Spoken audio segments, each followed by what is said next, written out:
Hi అండి, welcome to my channel. ఈరోజు అయితే గుత్తి వంకాయ వేపుడు ఎంతో రుచిగా ఎంతో రుచిగా ఎట్లా చేసుకోవాలో చూసేద్దాం. ఫస్ట్ అయితే ఈ సైజు ఉండే వంకాయలు ఒక హాఫ్ కేజీ తెచ్చుకున్నాను నేను. ఈ హాఫ్ కేజీ వంకాయలకి ఒక్క తెల్లగడ్డ అండి, 4 చెక్క మొగ్గలు, ధనియాలు 2 స్పూన్లు, అల్లం, కొంచెం కొబ్బరి, అంటే ఒక 50 గ్రాముల కన్నా తక్కువ ఉంటుందండి కొబ్బరి, ఒక 25 గ్రాములు అట్లా.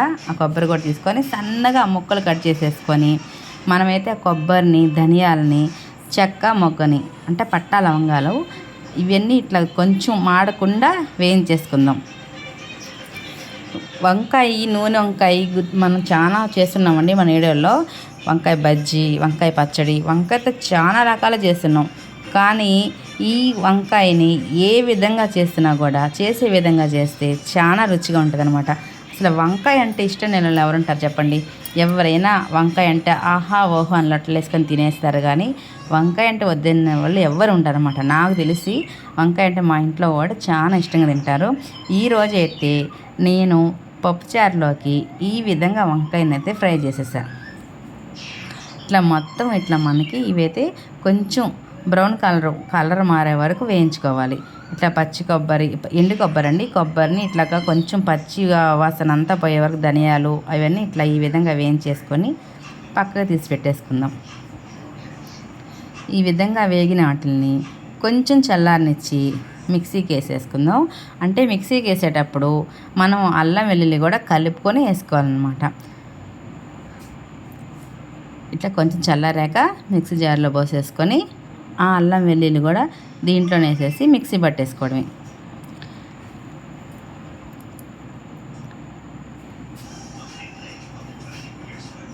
దీనైతే ఇప్పుడు కొంచెం ముద్దగా అంటే ఈ విధంగా పేస్ట్ లాగా వచ్చే వరకు చూడండి, ఇట్లా మెత్తగా అనమాట. ఇట్లా మొత్తం కలిపి ఇట్లాగా పేస్ట్ లాగా మొత్తం ఇట్లా వేసేసుకుందాం. అంటే మనం వంకాయలోకి బాగుంటుంది అనమాట ఇది. దీంట్లోనే మనం వంకాయలకి సరిపడా, ఈ మసాలాకి సరిపడా, అంటే మనం ఈ మసాలాని వంకాయలో పడతాం కదండి, ఆ విధంగా దీంట్లో ఈ మసాలాలో వేసుకున్నామంటే ఈ మసాలాకి సరిపడా ఉప్పు కారం అనేది ఆ వంకాయలో పెట్టినప్పుడు మనకి బాగా నోటికి తింటుంటే బాగా రుచిగా ఉంటుంది అనమాట. కొంచెం ఉప్పు, పసుపు, కారం అన్నీ ఈ మసాలాకి సరిపడేట్టు వేసేసి ఈ విధంగా మొత్తం కలిపేసుకోవడమే.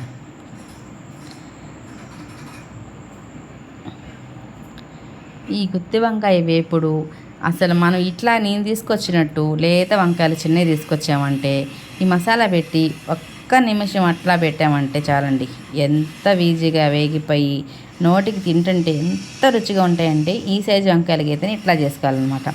ఇట్లా మొత్తం ఉప్పు కారం కలిసేటట్టు కలిపేసుకొని వంకాయలని ఇట్లా ఈ విధంగా కోసుకొని లోపల మనకి ఏంటంటే కొంచెం పుచ్చులు మనం లోపల లాస్ట్లో కూడా కొంచెం ఉంటాయండి. అంత మంచి వంకాయలు తెచ్చినా కూడా అవి జాగ్రత్తగా చూసుకొని ఈ విధంగా కట్ చేసేసుకొని ఇట్లాగా వంకాయ నిండా మసాలా పెట్టేసుకోవడమే.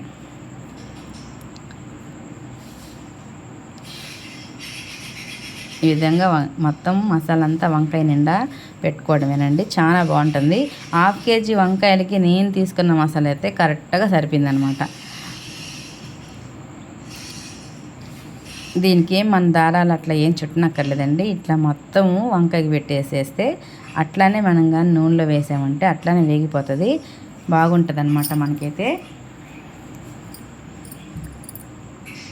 ఇట్లా మనం తీసుకున్న వంకాయలన్నిటికీ మసాలా అయితే పెట్టేసుకుందాం.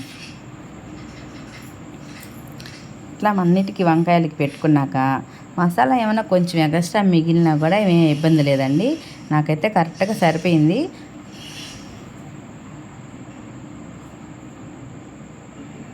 ఒకవేళ మనం ఎక్కువ తక్కువగా ఏమైనా మిగిలినా కూడా వంకాయ మీద మళ్ళీ మనం వంకాయ అంతా వేగిపోయాక వేసుకొని ఆ మసాలాను కూడా వేయించేసుకోవచ్చు, బాగుంటుంది.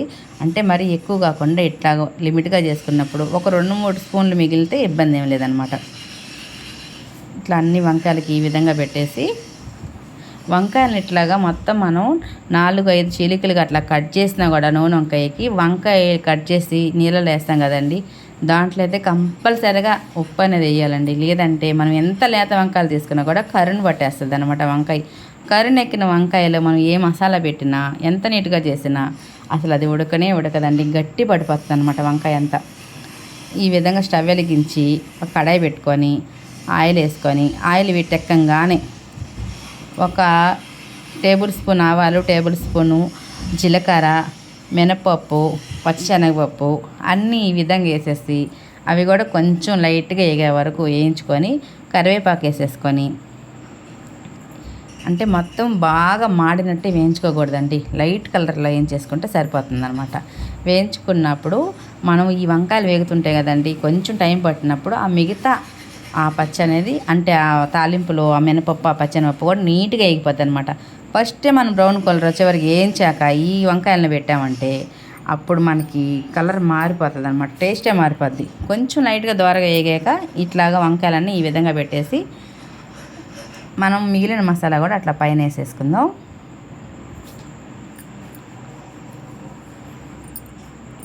ఇప్పుడు వీటిని కలపకుండా మూత పెట్టేసుకుందాం. మంట కొంచెం సిమ్లో పెట్టుకున్నామంటే వంకాయ అనేది త్వరగా మగ్గిపోద్ది అనమాట. మొత్తం ఇలా మగ్గిపోతూ ఉంటుంది అనమాట. వంకాయని మనం బాగా ఈ విధంగా ఇట్లా తిప్పుకుంటూ ఉంటే దాంట్లో ఉండే మసాలా అనేది బయటికి ఎక్కువ రాకుండా బాగా వేగిపోతుంది. మనమైతే ఎక్కువ బాగా కలిపెట్టేసామంటే వంకాయ అనేది మొత్తం ఇట్లా చెదిరిపోయి మసాలా అంతా బయటకు వచ్చేస్తుంది అనమాట. ఇట్లా కొంచెం నిదానంగా గంటితో అట్లాగా తిప్పుకుంటూ వేయించుకోవాలి.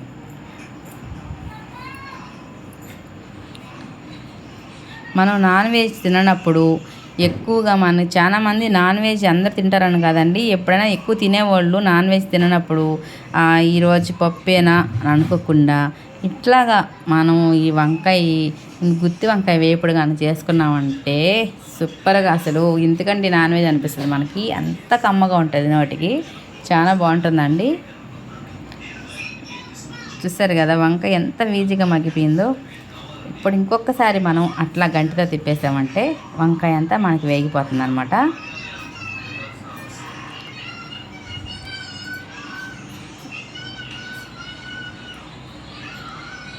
ఈ విధంగా మొత్తం మనం కొంచెం కొంచెంగా ఇట్లాగా గంటితో ఈ విధంగా నిదానంగా తిప్పుకుంటే వంకాయ గట్టిగా మనకి వేగిపోయిందంటే మసాలా అనేది బాగా మనకి లోపలే ఉండి బాగా వేగిపోతుందండి.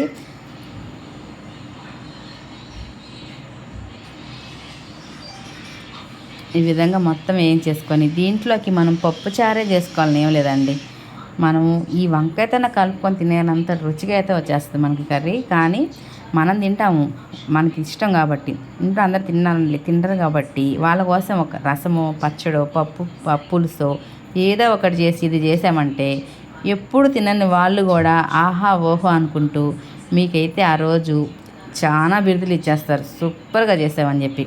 అంత బాగుంటుంది అనమాట. ఇది కూడా రానోళ్ళు ఉన్నారా అనుకోబాకండి, ఉన్నారు కొంతమంది, తెలియని వాళ్ళు ఎవరన్నా ఉంటారు కదండి, అందరికీ అన్నీ రావు కదా, కొత్తగా చేసేవాళ్ళు కూడా ఈ విధంగా ట్రై చేశారంటే, కొత్తగా చేసేవాళ్ళు కూడా ఎంత ఈజీగా చేసేసుకోవచ్చు ఈ విధంగా కానీ ట్రై చేశారంటే. మీరు చూశారు కదా ఎంత ఈజీగా అయిపోయిందో మనకి. ఇంకొక సెకండ్ అట్లా మూత పెట్టి మగ్గనిచ్చామంటే ఎంతో గుమగుమలాడే వంకాయ వేపుడైతే రెడీ అయిపోతుంది. ఇట్లాగే వంకాయతో ఈ వంకాయలో ఉన్న మసాలాతోనే అన్నం తిన్నా కూడా సూపర్గా అనిపిస్తుంది, నోటికైతే ఎంతో రుచిగా. తప్పకుండా ట్రై చేస్తారు కదా. మీరు ఏ విధంగా చేస్తారో గుత్తి వంకాయ నాకైతే కామెంట్ బాక్స్లో పెట్టండి, నేను కూడా అట్లా ట్రై చేస్తాను. మీరు ఇట్లా ఒకసారి ట్రై చేసి చూడండి, చాలా బాగుంటుంది అనమాట. చూసారు కదా ఎంత ఎర్రగా బాగా అయితే ఏగిపోయినాయో. పైన అయితే మనం కొంచెం ధనియాల పొడి, ఎక్కువ అవసరం లేదండి, కొంచెం వేసుకుంటే సరిపోతుంది. ధనియాల పొడి కొంచెం వేసుకొని దానిని కూడా మనం ఈ కొత్తిమీర వేసేసి కొంచెం అట్లా కలిపేసుకున్నామంటే ఎంతో ఈజీగా మనకైతే గుమగుమలాడే గుత్తి వంకాయ మసాలా రెడీ అయిపోతుంది అనమాట. దీన్ని కొంచెం అట్లా కలిపేసుకొని స్టవ్ ఆపేసి దించేసుకోవడమే. మీరైతే ఫస్ట్ అయితే మన ఛానల్ లైక్ చేసి, షేర్ చేసి, సబ్స్క్రైబ్ చేసుకోవడం మటుకి అస్సలు మర్చిపోబాకండి. మీ సపోర్ట్ మాకు ఎప్పుడు ఉండాలి ఫ్రెండ్స్. చూస్తారు కదా ఎంత ఈజీగా ఎంతెంత రుచికరమైన వంటలు మీకైతే మేము చేస్తున్నామో. మీకు ఇంకా ఏమైనా వెరైటీ కావాలన్నా, ఇట్లా కాదు ఈ కర్రీ కదా ఆ కర్రీ చెయ్యండి అన్నా కూడా తప్పకుండా చేస్తాము. మీరైతే తప్పకుండా మీ సపోర్ట్ మాకు ఎప్పుడు అందించాలి. ఎంతో రుచికరమైన గుత్తి వంకాయ వేపుడు రెడీ అయిపోయింది. నేనైతే టేస్ట్ చేసేస్తా. బాయ్ అండి. Thank you for watching.